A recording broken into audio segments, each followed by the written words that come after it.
Il y avait une fois Peau d'âne, un conte de fées qui fait mouche pour parler des histoires d'amour qui s'enflamment. Au commencement était une chanson d'amour. Amour sans raison, amour déraison, amour qui tourne en rond, cercle vertueux. Amour, amour, je t'aime tant, chante la princesse à son clavecin, un perroquet lui donnant la réplique. Facétie, fantaisie de Jacques Demy. Il s'agit bien d'être en amour, de se placer dans cet état d'être où l'amour circule librement, le tout amour en harmonie, sans butée, sans condition. Puis vient le temps où la jeune fille doit refuser les désirs incestueux de son père, le temps où elle fuit un amour conditionné. Débute alors pour elle un cheminement ardu, une peau d'âne sur le dos. La jeune fille, dirait-on littéralement, porte sur elle une charge qu'on imagine transgénérationnelle. Le poids de sentiments déviants, parfois même malsains, malodorants. Nous sommes bien au pays des fées. Les images prennent corps sous nos yeux tout naturellement. Ainsi, les oripeaux symboliques sont figurés par cette défroque d'animal mort. Une femme dont les paroles sont venimeuses et la langue perfide, crache des crapauds ou vomit des serpents. La jeune fille est contrainte de se cacher doublement, sous une peau d'âne et au fond d'un bois.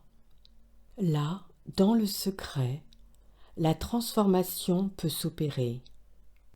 C'est le temps de la métamorphose adolescente, le temps de la mue. Le prince est venu ripailler au village. Soudain, il quitte la table et s'égare dans le bois. Il se sent appelé. Il s'aventure hors des chemins balisés pour la profondeur mystérieuse. Il se laisse guider, enchanter, envoûter. Lorsqu'il la voit, pas de hasard, elle est dans sa splendeur. Elle a revêtu sa robe soleil et irradie. Elle est dans sa souveraineté.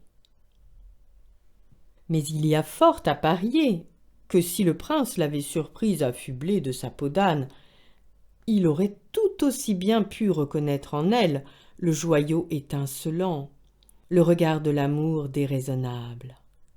Une folie saine, ma foi, une folie sage, mais dont l'establishment se méfie comme de la peste, tant son pouvoir subversif est puissant. Donc le prince la voit, et aussitôt la reconnaît. Ou plus exactement, dans cette apparition, il reconnaît l'amour sacré, l'invariant de l'amour. Il chante à pleine voix. J'ai bien cru reconnaître son regard. Or, il est dit que pour les deux jumeaux de la flamme, la reconnexion se fait par le regard, ou encore par la voix. Il renaît dans cette apparition. Les deux renaissent à eux-mêmes. Puis il y a cette effusion prédatrice du yang en tant que polarité, où s'expriment les écueils de l'amour humain imparfait. Le yang en chacun veut posséder l'amour, l'emmurer, l'emprisonner. Mais il lui faudra patienter, accepter le juste timing, le temps du kairos, la valeur d'un temps symbolique. Alors arrive le juste moment où tout germine, où les choses peuvent éclore. La splendeur d'un symbole est ici racontée. L'anneau dans son ajustement parfait.